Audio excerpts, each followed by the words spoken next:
Olá, que bom que você está aqui. Nossa conversa de hoje é com Annalisa Dalzotto. Annalisa é uma apaixonada por finanças, criadora e fundadora da Par Mais, assessoria na área de finanças, e que aos 17 anos já fazia declaração de imposto de renda do seu atual marido, Renan Dalzotto, que todos conhecem por ser o técnico da seleção masculina brasileira de voleibol.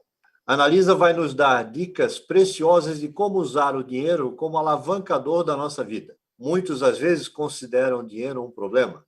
Não é o caso da Annalisa, com a facilidade que ela tem para explicar e para falar sobre o tema. Se você já está inscrito, deixe seu comentário ao final do vídeo. Se você ainda não está inscrito, inscreva-se no canal e acione o sininho. Oi, Ana, tudo bem? Tudo bem, Topázio? Um prazer estar aqui. Obrigada pelo convite. Poxa, é muito bom poder ter você aqui com a gente. E eu sei da tua agenda, sei que tu é corrido, faz mil coisas. E pegar você nesse momento aqui para conversar com a gente sobre finanças, que é uma coisa que está todo mundo super preocupado nessa fase de pandemia. Uns porque não sabem onde coloca o dinheiro, se é que tem alguém com o dinheiro sobrando, outros não sabem onde é que vão arranjar dinheiro. Mas o problema sempre existe, né? E aí eu começo te perguntando, Ana, as pessoas, como é que as pessoas se relacionam com o dinheiro, de maneira geral? Então, a gente não teve finanças pessoais nas escolas, né? Então, assim, existem várias técnicas que ajudam muito as pessoas a se organizarem financeiramente, mas a gente não aprendeu. Então, é um pouco cultural, é um pouco do jeito que cada um consegue fazer. Tem pesquisa que fala que 20% das pessoas têm aptidão para lidar com finanças. 80% não tem aptidão. Então não é simples, tanto é que é um dos principais motivos de separação entre casais no mundo, são as brigas por conta do dinheiro, Olha só. não a falta dele. Claro, a falta também está bem ligada a Claro. isso, mas não é só a falta. Então, assim, as pessoas se relacionam da melhor forma que conseguem, mas se tiver técnica, fica tudo mais fácil, né? Eu tinha um professor de comunicação que ele também dizia que as pessoas acham que se comunicam bem só porque sabem falar e escutar, mas comunicação também é uma coisa que precisa ser aprendida e tudo, né? A exemplo de finanças, né? Que não é um tema tão natural assim. Agora, nessa linha, as mulheres são mais organizadas ou menos organizadas que os homens? Em finanças, porque no resto eu não tenho dúvida. Assim, 75% das mulheres colaboram com o orçamento doméstico e são responsáveis pelas compras. Então, tendem a ser mais organizadas. Mas é muito pessoal isso. Isso é muito pessoal. É muito de como que a pessoa consegue se organizar mesmo. Agora, tem um problema bem sério que acontece com as mulheres ao investir. Por cultura e por algumas características naturais, as mulheres tendem a delegar para os homens a decisão sobre investimentos de longo prazo, como plano de aposentadoria, seguro de vida, previdência, investimentos de um modo geral. E isso é muito ruim, porque não faz muito sentido. As mulheres tendem a se relacionar melhor até com dinheiro do que os homens, porque a tendência é que a gente é mais calma e conservadora, se aprofunda mais no tema, estuda mais antes de tomar uma decisão, é menos impulsiva, né? Os homens têm aquele impulso natural, aquela agressividade natural, que é muito saudável, senão a gente estaria nas cavernas até hoje, mas os homens tendem a ter uma relação assim, os investidores compram e vendem com mais frequência, então acabam perdendo o momento de entrada, o momento de saída. E as mulheres naturalmente têm essas aptidões, só que a gente acaba sempre delegando para Delegando. alguém. E lá na Par Mais, eu tenho muito orgulho que 45% dos nossos clientes investidores são mulheres. É, Poxa. é muito legal. Por quê? Porque eu sou do Mulheres do Brasil, porque eu tenho sempre essa pegada. Qualquer palestra que eu vou dar, eu conto algumas características, comento algumas pesquisas, daí a mulher fala assim, opa, eu sou empoderada em tantos aspectos, mas eu faço isso, né? Aham. Então, e aí elas começam a compartilhar com seus homens, marido, filho, começam a compartilhar mais e ganham mais tranquilidade e segurança. Entendi. Esse movimento que você falou, Mulheres do Brasil, eu sei que está lá a Luísa Trajando, está lá a Sônia Rez, Gabriela Balgarte, Analisa Dalzotto. Que movimento é esse? Eu sei que aqui em Floripa, todo mundo, quando pensa no Mulheres do Brasil, pensa na Ana. Então, o movimento foi a Gabriela Baumgart, a Sônia Rez e a Luísa É. são fundadoras, inclusive. É um movimento que nasceu há uns 7 anos atrás, que um grupo de mulheres começaram a conversar e viram que elas tinham uma agenda comum, que queriam ser protagonistas, não queriam ficar esperando o governo reclamando da vida. Vamos nós construir um Brasil melhor. Então, é um movimento de rede. Aqui eu fundei junto com a Fernanda Bornhausen, o movimento foi o terceiro núcleo, nós somos são 97 núcleos espalhados pelo Brasil e pelo mundo, quase 50 mil mulheres atualmente, Nossa. e agora atualmente aqui em Floripa eu lidero junto com a Silvia Foster, com a Nara Guimarães e a Flávia Bittencourt. Então, agora somos 4 líderes e a gente busca isso. Aqui a gente tem um foco muito grande nas escolas, né? A gente, que agora está meio devagar, a gente tem 10 escolas adotadas de ensino médio, então a gente foca em várias ações. Esse ano, por conta da pandemia, focamos bastante em doações de mantimentos e material de higiene, porque não tem jeito, né? Mas é muito necessário nesse momento. Mas a gente faz, então, assim, buscamos fazer pontes por meio da rede, construir um mundo melhor. Uhum. E a lógica do movimento é aumentar a questão do empoderamento, o protagonismo da mulher em outras áreas, além das áreas que elas já são protagonistas, né?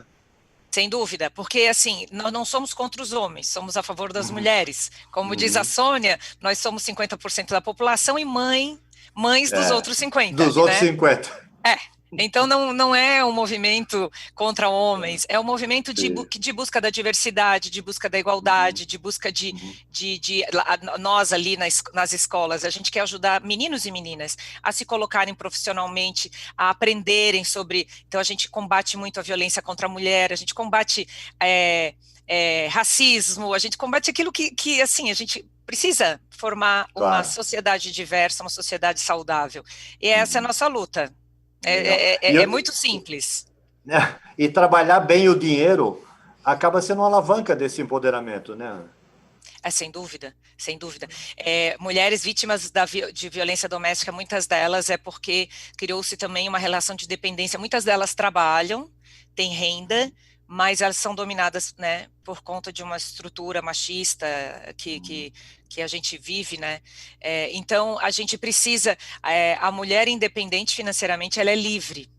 Ela é Sim. livre, ela é empoderada, mas ela precisa se sentir dessa forma. Então, se relacionar bem com dinheiro é super importante, e não só com as finanças do dia a dia, mas com as decisões de investimento, com planejamento. O planejamento financeiro, ele te dá controle sobre sua vida financeira. Você sabe, Annalise, que eu tenho uma experiência pessoal na organização que eu dirijo, 78% são mulheres. E quando você vai para algumas comunidades menores, cidades menores, começa a gerar emprego para mulheres, a mulher começa a ter sua própria renda. Quando ela tem sua própria renda, ela consegue tomar suas próprias decisões e você começa a ter um conflito dentro de casa. Então, nós temos um trabalho muito grande na organização de trabalhar essa questão cultural. É o que você falou agora, não é a mulher melhor do que o homem ou pior do que o homem, mas junto do homem, construindo uma história diferente. Então, é muito interessante essa questão do empoderamento a partir da renda, a partir do dinheiro, e se isso é bem trabalhado, é fantástico. Agora, como é que vocês, mulheres, conseguem conciliar essas coisas todas ao mesmo tempo? Você é empresária, você é líder de movimento, Olha, eu ainda vejo... mãe, esposa e tudo mais, né? Exato. Eu vejo hoje, nos casais jovens, pais jovens, um equilíbrio maior. Eu Sim. sou casada há 31 anos, Uhum. e muito feliz no meu casamento, mas a sociedade era diferente, eu também era diferente. Então, eu acumulei muita tarefa. Então, não é só culpa do Renan, é culpa minha também, de acumular todas as tarefas. E eu ainda acumulei também a questão de cuidar do dinheiro, de cuidar de investir, porque eu casei aos 17 anos com um jogador de vôlei, que é o Renan, que tinha 28, que ia parar de jogar e ia se aposentar. Eu estava entrando na faculdade. É. Então, eu tive que assumir algumas responsabilidades, fazer declaração do imposto de renda, e tive que assumir um monte economizar, investir, e cuidei dos meninos, da agenda dos meninos, cuidava, Uhum. assessorava muito o Renan. Ah, a gente É, não dá conta de tudo, né? A gente vai é. fazendo o que dá, dorme menos, vai equilibrando os pratos, e depois Uhum. que agora, com os meninos mais velhos, agora eu tenho filhos adultos, então eu tenho 21 e 26, o Enzo e o Jean. Aham. Então agora já tem alguns anos que ficou bem mais fácil também. Mas Uhum. eu acho que também, assim, são questões de prioridade. Para mim, família também sempre foi prioridade, estar com os meus é muito gostoso, né? A gente gosta muito Uhum. dessa convivência familiar. Então a gente vai equilibrando o prato, vai fazendo o que dá, com muita organização, tem que ter muita organização, Muita agenda, né, Ana? muita Pois é. agenda. Nossa, E aí, passa a minha e aí agenda. você, montou a Par Mais, que é uma plataforma de investimento, gestão de recursos, etc. Fala para a gente um pouquinho o que que a Par Mais faz. E eu sei, e depois eu vou te pedir uma coisa específica, uma coisa que eu vi lá no teu site que eu achei bem interessante. Tá. A Parmais foi uma empresa, eu fundei a Parmais porque eu queria encontrar no mercado uma empresa assim. Eu sentia necessidade, a nossa vida era muito de altos e baixos, porque o Renan depois se tornou técnico, eu não tinha terminado a faculdade ainda, e aí técnico, hora tem emprego, hora não tem emprego, técnico de vôlei, Uhum. e eu terminando a faculdade com filho pequeno, e não sei o que lá, e aí, enfim, não era uma coisa simples, então se organizar financeiramente era muito importante, depois eu Uhum. me colocando na carreira, empreendendo, não era uma coisa simples, e eu gostava muito desse mundo dos investimentos, ninguém falou para mim que era coisa de homem, eu dei essa sorte. É, e o Renan não tinha aptidão e ele despachou para mim E e eu nem tive que tempo, cuidar. talvez. Nem tempo nem aptidão. O Renan não gosta, ele pedia para eu ajudar, né? Ele esperava que eu fizesse isso e eu gostava e ele confiava bastante, isso foi muito legal. Então, eu queria encontrar uma empresa que pudesse ter um alinhamento de interesse comigo, que eu pudesse pagar pelo serviço e que eu Aham. soubesse que estaria me dando a melhor recomendação. Eu fazia trade, né? Eu operava ações via home broker, né? Há muitos Aham. anos atrás. Mas daí vinha aquelas carteiras prontas. Aí eu descobri esse mundo maravilhoso dos gestores independentes, Aham. dos fundos que não eram de bancos, o verde, e eu queria acessar isso, mas as pessoas me ofereciam e eu não pagava pelo serviço, isso me incomodava. Tinha questões tributárias para desenrolar, porque moramos na Itália, depois a gente voltou a morar na Itália, eu tinha questões complexas para desenrolar, e aí eu descobri a profissão do planejador financeiro pessoal, CFP, eu falei, nossa, eu vou fundar a empresa que eu sonho em encontrar no mercado, que não tenha nenhum conflito de interesse e que eu possa desenrolar a minha vida e a vida dos clientes. Poxa, que ótimo. E lá no site da Parmais, você tem uma área lá com algumas ferramentas, e eu vi que você tem uma planilha em Excel, que é um orçamento familiar, que, na minha opinião, é o primeiro passo para quem quer se organizar com relação ao uso do dinheiro, e que você pode baixar gratuitamente lá. Exatamente. A gente tem muito conteúdo gratuito. É um propósito, né? É propósito da Parmais, a gente é genuíno isso, que é empoderar financeiramente as pessoas. Esse é o nosso, a gente quer Legal. realmente dar. Então, a gente oferece muito conteúdo gratuito e é muito importante ter uma metodologia de montar um orçamento, porque a gente passa a ter controle da situação, a gente sabe quanto Sim. que é o padrão de vida. Muita gente se atrapalha, não sabe quanto ganha, esquece de descontar impostos, e quanto gasta, então, porque o nosso cérebro não É. quer sofrer, então ele vai esquecer um monte de conta que a gente faz, que é natural do ser humano, então é muito importante, e para o relacionamento do casal é libertador também, porque daí É. porque daí não tem briga. Isso aqui está no orçamento? Está no orçamento. Eu tenho meu Uhum. orçamento de imagem pessoal. Então, se eu Aham. quero gastar com dermatologista, se eu quero gastar com roupa, eu gasto do jeito que eu quero. Né? Então, assim, cada um tem seu orçamento, sei lá, tem gente que. Cada família é de um jeito. Então, se está dentro do orçamento, também é libertador, né? Será que eu posso? Será que a gente pode Aham. almoçar de Olha novo na fora? planilha. Tá dentro do orçamento, É, olha na planilha, tá é, dentro do orçamento, é. gasta sem culpa também, né? E no mundo empresarial, e serve para a nossa vida, tem uma máxima que diz: quem não mede não controla, quem não controla não gerencia. né? Então, você tem... O primeiro passo é medir, é anotar e fazer as coisas todas. E tem essa planilha lá, que é muito legal. Quem quiser, depois a gente vai deixar o site da Par Mais, entra lá, baixa a planilha e começa a controlar. Vai ver que muitas vezes o dinheiro ele rende mais a partir do momento que você controla, né? Porque tem aqueles... Ana, tem aqueles ladrõezinhos de dinheiro, são aquelas coisas que você gasta R$ 5 por dia, só que no final do mês deu R$ 150. Às vezes é 3% do teu orçamento, 4%, 5%. E tem muita conta que a gente não percebe. Tem conta lá, tem débito automático que as pessoas esquecem que estão pagando. Às vezes é a assinatura da televisão, é o pacote de net, de internet. De filme que você nunca vê. De um monte de coisa. Então, o que você falou, o primeiro passo é anotar, e o segundo que você também comentou, que é muito importante, é analisar. E aí, nesse momento, a gente acaba procrastinando esse momento, porque a gente não quer encarar. Mas analisar também é fundamental, porque daí a gente consegue fazer trocas melhores e consegue sobra dinheiro, porque não importa quanto que você ganha, né? Importa o que você faz com o dinheiro que você ganha, né? Eu acho que você é predestinada, porque o teu nome é Analisa, né? Então, tem a ver.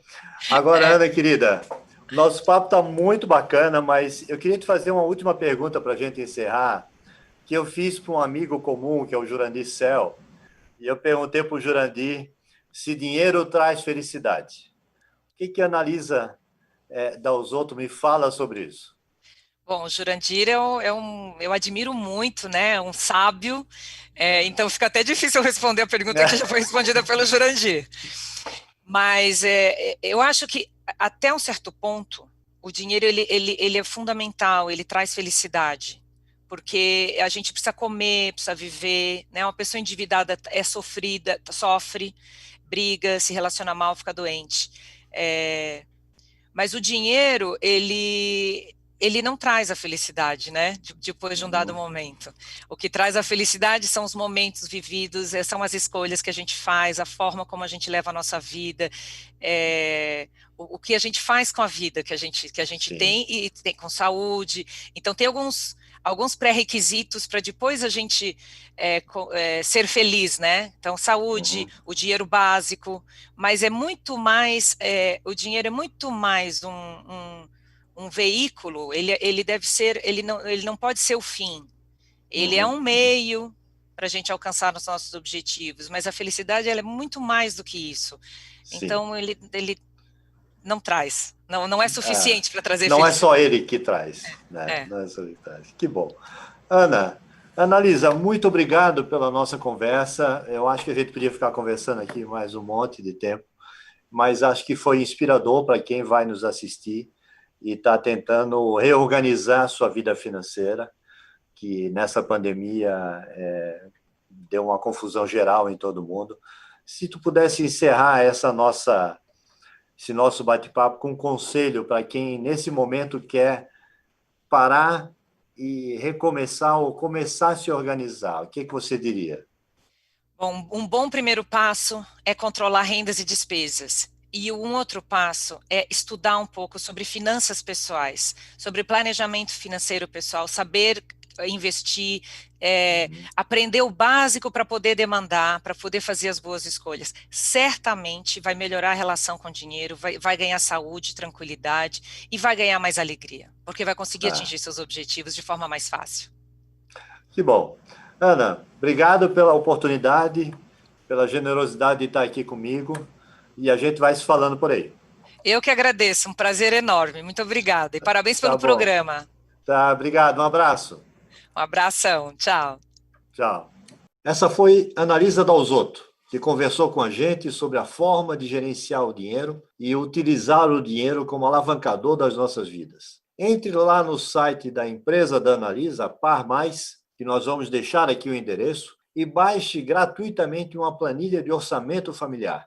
Estude a planilha, preencha a planilha e você vai ver que a partir do momento que você começa a controlar as suas finanças, sua vida vai começar a mudar em termos de relação com o dinheiro. Muito obrigado por ter nos acompanhado até aqui e deixe o seu comentário, além de ativar o sininho para os nossos próximos conteúdos. Um abraço.